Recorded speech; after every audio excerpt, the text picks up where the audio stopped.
গরমে একেবারে হাঁসফাঁস অবস্থা। কলকাতা আজ 43। 70 বছরে গরমের রেকর্ড। এরকম গরম পড়েনি বিগত 70 বছরে।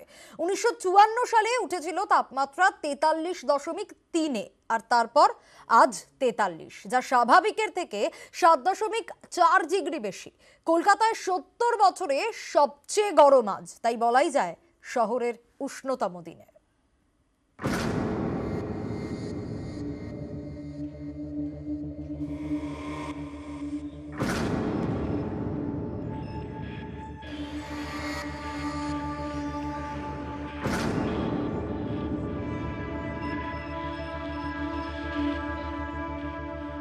পিচ গলা রোদ্দুর, গা জ্বালানো গরম। কলকাতায় গরমের রেকর্ড। 1954 সালের এপ্রিলে কলকাতায় সর্বোচ্চ তাপমাত্রা হয়েছিল 43.3 ডিগ্রি সেলসিয়াস। এরপর সর্বোচ্চ মঙ্গলবার 43। কলকাতাতে ম্যাক্সিমাম টেম্পারেচার আড়াইটার সময় যেটা রেকর্ড হয়েছে সেটা 43 ডিগ্রি। এই সিজনে এটাই হচ্ছে হাইয়েস্ট।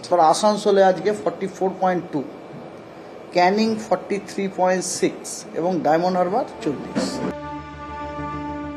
মেদিনীপুর, ঝাড়গ্রাম, পুরুলিয়া, বাঁকুড়া, বীরভূম, পশ্চিমের জেলাগুলি পুড়ছে।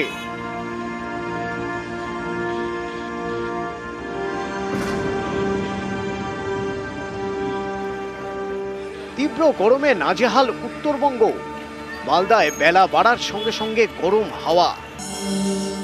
মঙ্গলবার মালদায় 41, জলপাইগুড়িতে 40। গরমের জন্য 3 রাজ্যকে সতর্ক করে দিয়েছে মৌসুম ভবন।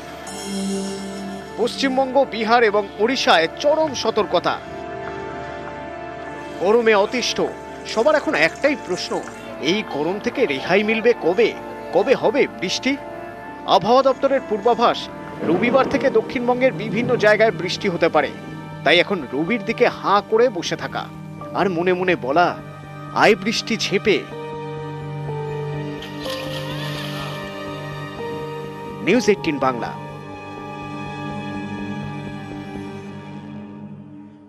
রবিবার নাকি বৃষ্টি হতে পারে, কিন্তু এই যে তাপপ্রবাহের স্পেলটা, এটা তো একটা লম্বা স্পেল। তাপপ্রবাহ চলছে, দিনের বেলায় লু বইছে, পশ্চিমের জেলাগুলোতে চাঁদি ফাটা রোদ, বাইরে বেরোনো মানুষের জন্য একেবারে দায় হয়ে পড়ছে। কিন্তু প্রশ্ন উঠছে স্বাভাবিকভাবে যে কেন এই পরিস্থিতি, কি কারণ? আবহাওয়াবিদরা কি বলছেন? আবহাওয়াবিদরা বলছেন যে বঙ্গে পশ্চিমের উষ্ণ হাওয়ার প্রভাবেই কিন্তু এই রকম গরম, এই রেকর্ড গরম এবং শুকনো গরম বাতাসের দাপটে একেবারে তীব্র দহন জ্বালা, গা হাত পা পুরো পুড়ে যাচ্ছে মানুষের। আর বঙ্গোপসাগরে ঘূর্ণাবর্ত তৈরি না হওয়াতেই স্বাভাবিকভাবে বাতাসে জলীয় বাষ্প নেই, আর তার জেরে বৃষ্টিও হচ্ছে না। কিন্তু উইকেন্ডে নাকি আবহাওয়া বদল হতে পারে, যেমনটা শুরুতে বলছিলাম যে রবিবার নাকি দক্ষিণবঙ্গে বৃষ্টির সম্ভাবনা রয়েছে। থান্ডারস্টর্মটা না হওয়ার কারণ হচ্ছে আমাদের লো লেভেলে জলীয় বাষ্প পাওয়া যাচ্ছিল না। আর লো লেভেলের জলীয় বাষ্প না পাওয়া যাওয়ার কারণ হচ্ছে বে অফ বেঙ্গলের যে অ্যান্টিসাইক্লোন সেটা সেট হচ্ছিল না। এবং সেটা সেট না হওয়ার কারণটা হচ্ছে মিড ল্যাটিটিউডের যে সার্কুলেশনটা আছে, বায়ু প্রবাহ যেটা আছে, সেই মিড ল্যাটিটিউডের বায়ু প্রবাহটি আমাদের ট্রপিক্যাল কান্ট্রির বায়ু প্রবাহটিকে ভয়ঙ্কর রকমভাবে প্রভাবিত করেছিল। এই ইন্টারাকশনটা যদি ফেভারেবল ভাবে হতো তাহলে কিন্তু আমরা খুব ভালো রেনফল পেতে পারতাম এবং টেম্পারেচারও ডাউন হতো। কিন্তু দুর্ভাগ্যবশত ইন্টারাকশনটা ফেভারেবল হয়নি।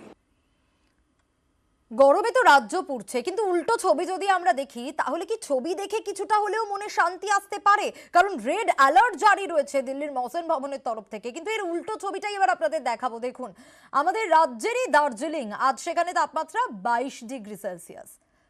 আর সেখানে এক মনোরম পরিবেশ, তা বলাই যায়। অন্তত আমাদের রাজ্যেই দার্জিলিং এবং সেখানে গুলমার্গের ছবিটা এবার দেখাবো। গুলমার্গে একেবারে কনকনে ঠান্ডা। যেরকম রাজ্যের দার্জিলিং এ 22 ডিগ্রি, কিন্তু গুলমার্গ একেবারে 5 ডিগ্রি, যেখানে শুধু বরফই নজরে আসছে। একদিকে যখন পশ্চিমবঙ্গে রেড অ্যালার্ট, তখন সেই জায়গায় গুলমার্গে বরফই বরফ। আর মানালির ছবিটা দেখুন, মানালিতে 12 ডিগ্রি, একেবারে মনোরম পরিবেশ যাকে বলা যায়।